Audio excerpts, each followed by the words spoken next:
It's finally here, draft day.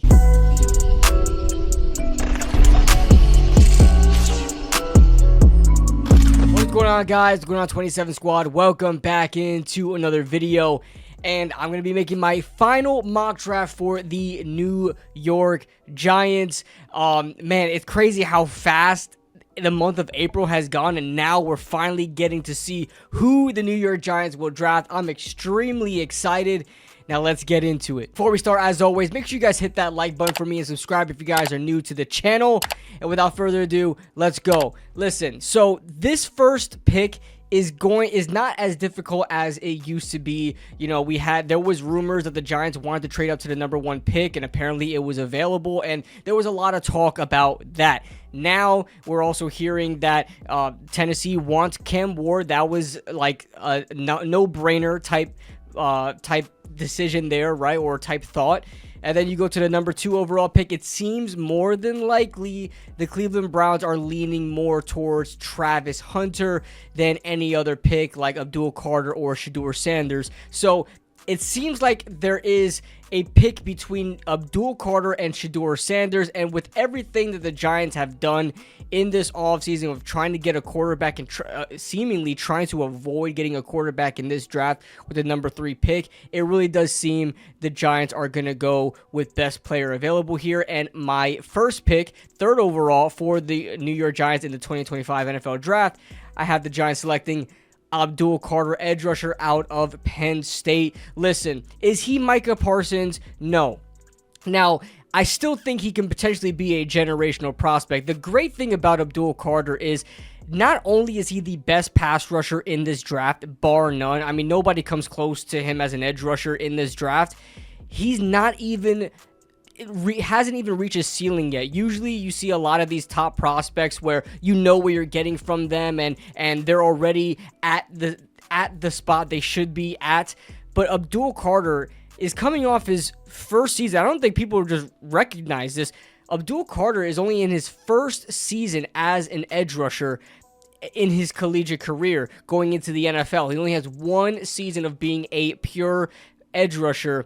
And all the rest of his career, he's been an off-ball linebacker. So he's really just starting to get to know this position a lot better. And similar to Micah Parsons, same upbringing, right? The number 11, switching from off-ball linebacker to edge rusher and being from Penn State, like this, just all very similar. Now, Micah Parsons is a bit bigger, right? He's going to be able to set the edge a lot better, but I would say Abdul Carter is a little bit more twitchy, right, around the corner. Abdul Carter is amazing around the corner and almost a perfect prospect that you would want for as an edge rusher. But Abdul Carter has that twitch, has all the tools you need to become an amazing pass rusher in the NFL. And, there are some things he can tweak on, which is like his pass rush moves and stringing together combinations and coming up with pass rush plans and things like that. I mean, he has the natural athleticism, the natural ability to win against a tackle, but that veteran experience, that coaching is going to come in the NFL, and I can't wait. All right, for round 2, I thought long and hard about this. Pause. But I had to think about this one because there is a possibility that the Giants are one of those teams to trade back up into the first round and grab themselves a quarterback. I really went back and forth on what I should do at this pick here. Should I project another trade in here as if the Giants are going to do it?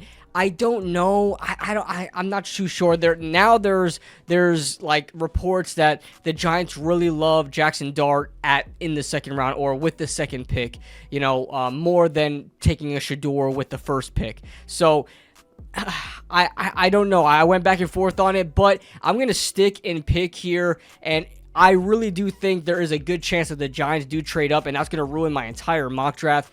But just so you guys know, from me to you, I really do think the Giants could trade up here, and trying to manage out all the compensation and where they should go and who they're going to jump ahead of and which quarterback they're even going to take is just too hard to guess right now for me to just project that. So in this final mock draft, I'm just going to have them sticking and picking here, but just know I really do think they might trade up here for Jackson Dart. All right, so with the 34th pick in the 2025 NFL Draft, I had the New York Giants selecting Donovan Jackson, offensive lineman out of Ohio State. He is number 1 on my board, barring anything changing as far as first round projected guys dropping into the second round. You know, you got your Derek Harmons, who I've seen consistently dropping into the second round in recent mock drafts. You have Amarian Hampton, who the Giants brought in for a top 30 visit, I assume, just in case he were to fall into the second round. The Giants have the second pick in the second round, so it's very likely that a top guy could end up on their laps in the second round. But I think Donovan Jackson fits this offense perfectly, especially what the Giants need on the offensive line. Now, he's played tackle. He could play tackle in a pinch. That's why I really think drafting him would kind of fill out 2 positions. Now, I'm not thinking that, with the same mindset of like Josh Ezeudu, right? Josh Ezeudu shouldn't have been picked with a 3rd round pick, but the same mindset is the same, right?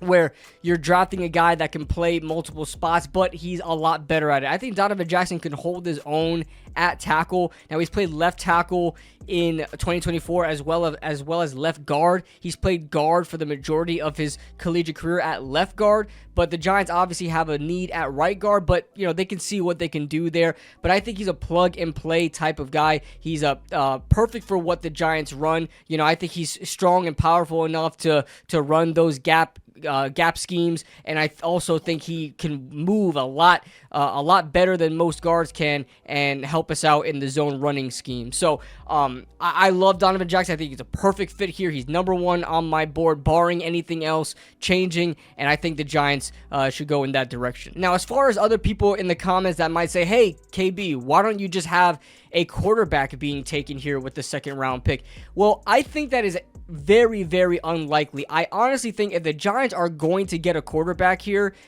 with this pick, they're going to trade up to do it because they're so close from the first round that you wouldn't have to give up too much to get back up into the first round. And for a position like the quarterback position, you're going to want that 5th-year option. Obviously, you only get that option with first round picks. So if the Giants are going to get a quarterback, they're going to trade up into the first round. If they stick and pick, I don't think it's going to be a quarterback. So that's my mindset on it. If they stay at 34, it's going to be other positions than quarterback, because if there's one available, sometime in the late first round, they're just going to trade up and get him. Okay, with our 3rd round pick, 65th overall, I have the New York Giants selecting Alfred Collins, defensive tackle out of Texas. Now, interestingly enough, I just kind of went through this mindset. I was in Diggy, shout out to Diggy546 on YouTube. Make sure you guys subscribe to him, but I tuned into one of his lives, and he said how much he liked Kenneth Grant, and the comment section was talking about how much they like Kenneth Grant. And I'm like, man, I just don't know how I feel about getting another nose tackle on this team. I mean, sure, you'll be able to stop the run amazingly, but I don't know how I feel about having 340 pounders on the line. There's just not a lot of athleticism there, not a lot of quick twitch, movement ability. Not that Dex isn't, but you guys get my point. But you can still have, we had that conversation, and you can still have 2 330 plus pound guys, and one of them play the 3 tech, one of them play the nose, and kind of, rotate them around. If they're talented enough, rotate them around, and you can have a real problem there, or offenses will have a real problem there. So I kind of been thinking about it a lot more, and I really am sort of opening up to it to have 2 guys who are considered nose tackles that were projected as nose tackles. Dex is a nose tackle, and Alfred Collins is projected a nose tackle. So I just have been thinking about it more, and I'm like, man, I like it. I actually like it. There's a lot of power with Alfred Collins. I would say Dexter Lawrence has that, finesse, has the power with speed. Alfred Collins is like just pure power. On top of that, the guy has 35-inch arms. My goodness, that is monstrous length for arms. So I love the idea of Alfred Collins. He pushes the pocket, destroys the interior, and him and Dexter Lawrence there would be insane, in my opinion. Now, we'll see how it goes as far as pass rush goes, but the Giants are, in this mock, are going to have Abdul Carter as well, so they'll be able to figure things out as far as pass rush goes. Do not be concerned about that. All right, with our second, third round pick in the 2025 NFL Draft, 99th overall, I have the New York Giants selecting Damian Martinez. Now, I really like Martinez. I think he's like top of my list as far as the lower tier running backs. I'm not saying he's like bad or anything, but you have your that middle tier, right? That second high third round guys where it's like I guess you could squeeze Amari Hampton in there, but like Travion Henderson, Quinshawn Judkins, Caleb Johnson, Cam Scatterboo, these guys that ironically enough had top 30 visits with the New York Giants. But I just think having a guy like Alfred Collins outweighs that, so I kind of prioritize the defensive tackle position over the running back position and added a good complement back like Damian Martinez. Martinez is definitely a between the tackles runner, guy that's going to get you tough yardage, can catch the ball as well. Like, he can do a lot of things and help out with the tough running yards that Tyrone Tracy and Devin Singletary probably won't be able to get. Now, I want the Giants to get a bigger back in this draft. I'm not looking for a regular size back like 5'10", 5'11". Like, I want a bigger guy. I mean, not that Damian Martinez is huge or anything, but I believe he's like 6 foot or like somewhere around 230, 220, something like that. That's big there. So I think he'll be a good compliment to the committee that the Giants have at running back. We're not looking for a feature back. Like, it'll be great to have Amari Hampton on the team, but he's more of a feature back. I think the Giants are more leaning towards guys with certain skill sets and them rotating their skill sets around throughout drives. So I think Damian Martinez would be a perfect fit for the Giants here. All right, as we get into day 3, 105th overall in the 4th round, the New York Giants select Kyle McCord, quarterback out of Syracuse. Now, Kyle McCord is the last or the lowest tier quarterback that the Giants brought in for a top 30 visit. He's a local kid as well. I think the Giants have more of a likelihood of getting him if they're just not in love with a quarterback to take one higher, like a Jackson Dart, Milroe, even Tyler Shuck. I don't know why they brought him in for a top 30 visit, but Kyle McCord brought in for a top 30 visit, local kid, broke records there at Syracuse. He was kind of looked at as a lesser tier guy or not as good as at Ohio State, I guess because he was kind of overshadowed. He didn't have the best time at Ohio State, but you have a lot of talent around you. It's really hard to gauge how good you are, but he went out there and put it all on the field at Syracuse, man, and he even beat teams like Miami, with Cam Ward there. So shout out to Kyle McCord there, but I like him. I do. I think he has a good chance of being something in the NFL, and there have been multiple quarterback experts that say the same thing. You look at Jordan Palmer, he's like a quarterback. He's a former quarterback in the NFL. He coaches up a lot of quarterbacks. He said he's in love with Kyle McCord, so he thinks that he has a career in the NFL as like a starting quarterback. So I do like Kyle McCord. I'm not drafting him, but you guys know what I mean. I'm not having the Giants draft him as if he's the future of the franchise. I'm just saying, hey, this is a guy that could possibly develop. Let's see what they have in him. And the Giants were just not willing to jump up into the first round and get a Milroe or a Dart. And I think Jalen Milroe or Jackson Dart, they're definitely going to be day 2 picks and probably second round picks. The Giants would probably have to trade back up from the 3rd and into the 2nd and get one of those guys. I don't think they're going to make that move. So they're going to get somebody at 34 and they'll just cut their losses with the quarterbacks. And by the time 65 rolls around, there's not going to be any more quarterbacks available until a guy like Kyle McCord.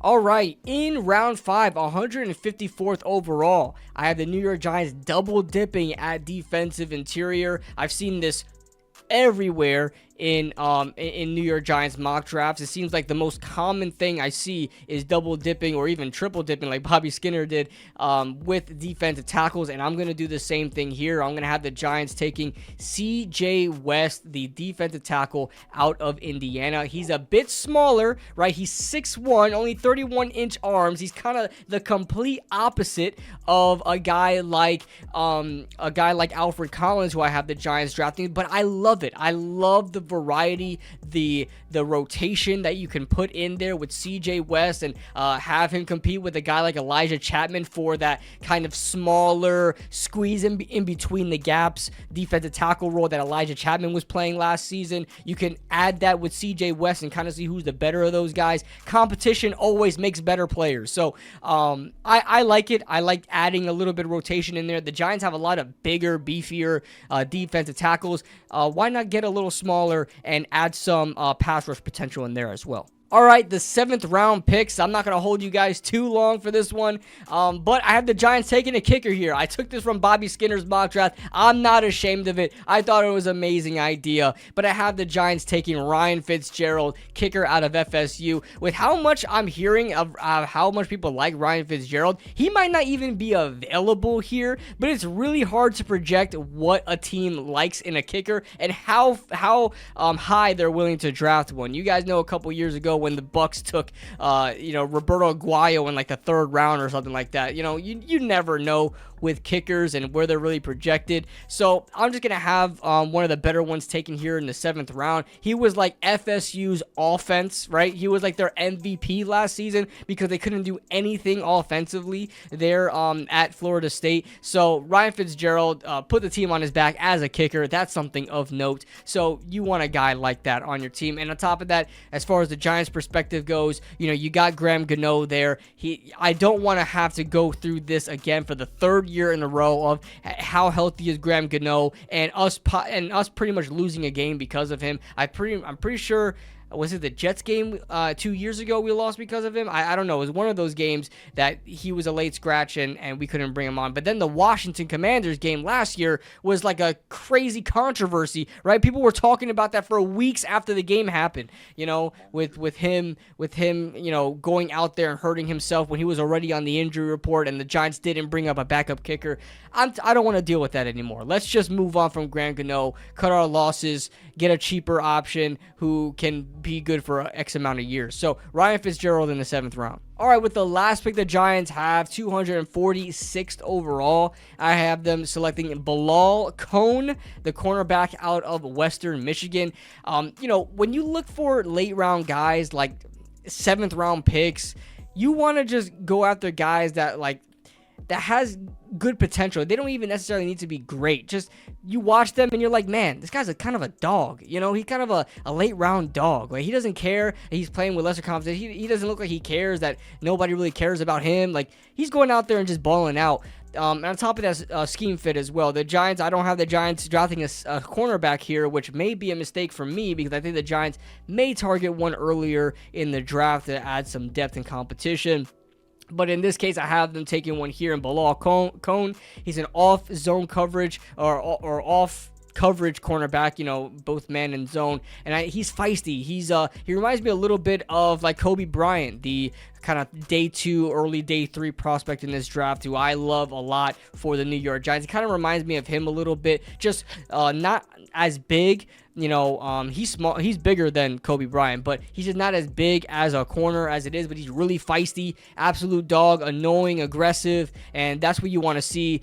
He's taken a couple of special teams reps. I think 258 snaps. That's a decent amount. It's not anything like insane where he's like a veteran on special teams, but you could assume that he may play a gunner type role, with his aggressiveness and speed. And a lot of late round cornerbacks do that anyway. So that's my mindset behind the pick. Nothing crazy. It's a 7th round pick, guys. I'm not going to talk too heavily into it and big brain you guys into it. It's a 7th round pick. So that being said, that is my final mock draft for the New York Giants going into tomorrow. I'm not sure when you guys are checking out this video. I'm not sure when I'm going to put this up, but that is the final mock draft. Leave your thoughts in the comment section below. Leave a like if you guys enjoyed. Subscribe if you guys are new, and I will see you at the draft, baby. At the draft. I believe it's like 8 o'clock, but I'll be on for like an hour before. I'll be wearing the draft hat. I'll maybe put on my business glasses and all that stuff. We'll see what happens, baby. But yeah, leave a like if you guys enjoy, subscribe if you guys are new, and we'll see you guys next time.